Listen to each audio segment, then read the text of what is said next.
السلام علیکم۔ سب سے پہلے تو میں مبارکباد دینا چاہوں گا جناب ماسٹر محمد حسین صاحب جو ریٹائرڈ ہیڈ ماسٹر ہیں، اور اس کے بعد مینیجنگ ڈائریکٹر جناب ملک حرم صاحب اور شیر افضل حرم صاحب اور احسن صاحب اور ان کے ساتھ جتنی بھی ٹیم ہے تو سب کو مبارکباد دیتا ہوں۔ اس کے بعد جو ہے کل ہی جیسے ہم سر سے ملے تو ایک بات ہم ڈسکس کر رہے تھے کہ سر آپ نے ادھر ہی جو ہے نا یہ انسٹیٹیوٹ کیوں بنایا؟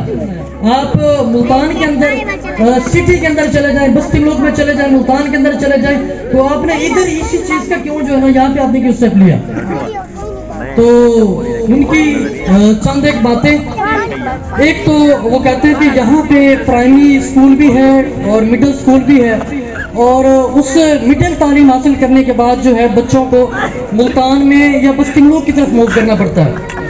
جس کی وجہ سے پیرنٹ کو بھی کافی مشکلات پیش آتی ہیں۔ تو ایک چیز تو انہوں نے یہ ملحوظ خاطر رکھی، اور ایک میں اس کا نام آپ کو بتاتا چلوں، the bright future science and Islamic education system. Bright کہتے ہیں چمکانے والے کو، روشن کرنے والے کو، برائٹ فیوچر آپ کا جو مستقبل ہے اسے روشن کرے، سائنس جو ہمارے اس دور حاضر کی جو ضرورت بھی ہے اس کو بھی، اور اس کے ساتھ ساتھ آپ کی جو دینی تعلیم ہے اس کو بھی ملحوظ خاطر رکھے، اور اس کے ساتھ ساتھ آپ کی جو تربیت ہے اس کو بھی ملحوظ خاطر رکھے۔ تو اب سوال اب سب کا یہ ہوتا ہے، آپ سب کا یہ سوال ہوتا ہے کہ اتنے اسکول بنے ہوئے ہیں، جگہ جگہ اسکول بنے ہوئے ہیں، تو ہم کہاں پر بچوں کو بھیجیں، کیسے بھیجیں؟ تو تین چیزیں جو ہے نا، ویسے تو آپ کو سب کو پتہ لگتا ہے کہ دودھ خالص ہے یا نہیں ہے، مارکیٹ کے اندر آپ تمام چیزوں کو دیکھتے ہیں کہ یہ چیز خالص ہے یا نہیں ہے۔ جو آپ کا فیوچر ہے، جو آپ کی اصل انویسٹمنٹ ہے، جو آپ کی اولاد کا انویسٹمنٹ ہے،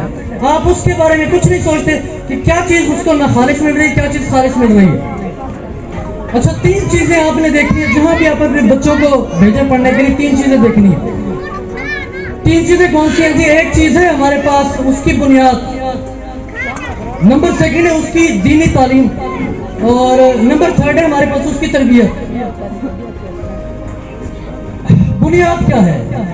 یہ چونکہ اسکول ہے تو میں اسی لیے اسکول کے حوالے سے بتانا چاہ رہا ہوں، کیونکہ اسکول کی تعلیم حاصل کرنے کے بعد بچوں نے جو ہے آگے مختلف کالجز میں جانا ہے، یونیورسٹیز میں جانا ہے، اور وہاں پہ جو ہے انہوں نے کسی نے ڈاکٹر بننا ہے، کسی نے انجینئر بننا ہے، اور جس مقصد کے لیے وہ اس دنیا کے اندر آیا ہے وہ اپنا اس نے مقصد پورا کرنا ہے۔ تو جب تک اس کی بنیاد ہی ٹھیک نہیں ہوگی، جب تک یہ مکان کھڑے ہوئے ہیں، عمارت کھڑی ہوئی، عمارت کے نیچے آپ اس کی جو ہے اگر اس کی بنیاد ٹھیک نہیں ہے تو عمارت گر جائے گی۔ اگر ایک درخت کھڑا ہوا ہے تو اگر درخت کی جو جڑیں ہیں وہ مضبوط نہیں ہے تو میرے خیال میں وہ نہیں کر سکے گا۔ اگر میں یہاں پہ کھڑا ہوں تو میرے یہ جو ہینڈ لمب ہے، میرے یہ جو لیگز ہیں، اگر یہ مضبوط نہیں ہے تو میں اس جگہ پہ نہیں کر سکوں گا۔ تو میرے خیال میں اس چیز کو سب سے پہلے ملحوظ خاطر رکھنا چاہیے کہ ہم جہاں پہ اپنے بچوں کو پڑھنے کے لیے بھیج رہے ہیں، آیا کہ اس کے اندر اس کی جو بنیاد ہے، جو بیسک چیزیں ہیں، جو بیسک کنسیپٹ ہیں، کیا وہ بھی اس کی چیزیں ہو رہی یا نہیں ہو رہی؟ اور اس کے ساتھ ساتھ دینی تعلیم تو وہ تو ہماری فرسٹ پریارٹی ہے، تو دینی تعلیم کو بھی آپ نے دیکھنا ہے، کیا دینی تعلیم کو بھی دیا جا رہا ہے اس انسٹیٹیوٹ کے اندر یا نہیں۔ اور اس کے ساتھ ساتھ جو بار بار ہم بات کرتے ہیں، بارہا دفعہ اس پر بات کرتے ہیں کہ تربیت بہت کم ہو گئی ہے، تربیت بہت کم ہو گئی ہے۔ اگر ہم کسی کلاسز کے اندر، میں خود ٹیچر ہوں، تو اگر ہم کسی کلاس کے اندر کبھی تربیت کی بات بھی کرتے ہیں نا تو پتہ نہیں کون سی باتیں آپ کرتے ہیں، سر آپ جو ہے نا پڑھانے کی باتیں کیا کریں، پڑھانے کے حد تک رہ گئے، مطلب اتنی ایسا کریں، بس اتنا کام ہے آپ کا۔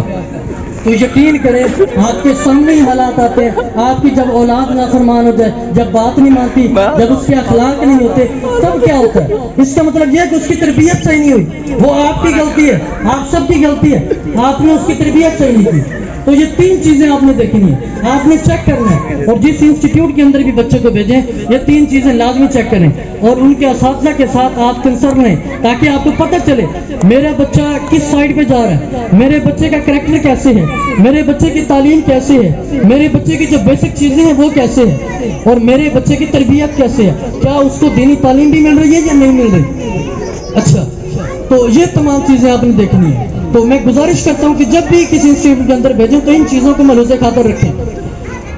لاسٹ میں جو ہے میں ایک اساتذہ کو جو ہے نا وہ تشبیہ دیتا ہوں چاند سے، ایک تو ہوتا ہے سورج، ایک ہوتا ہے چاند، اور چاند کی میں اس لیے تشبیہ دیتا ہوں کہ چاند رات کے وقت نکلتا ہے، میں کہتا ہوں استاد جو ہے نا ایک چاند ہے، چاند جو ہے وہ رات کے وقت نکلتا ہے اور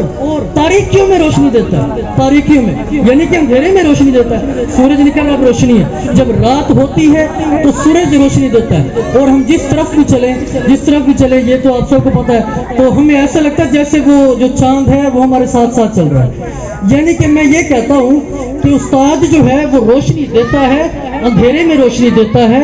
اور پوری زندگی میں آپ کی پروفیشنل لائف میں، آپ کی ایجوکیشن میں وہ آپ کے ساتھ ساتھ چلتا ہے۔ تو اسی لیے اب یہ جو میں نے چیزیں کہی ہیں یہ میں نے کیوں کہی ہیں، چونکہ میں تو یہ سمجھتا ہوں کہ شیر افضل حرل صاحب اور ماسٹر محمد حسین صاحب یہ سبھی استادوں کے استاد ہیں، اور آپ ہم جتنے بھی بیٹھے ہیں میرے خیال میں اکثریت جو ہے ان کے اسٹوڈنٹ ہیں،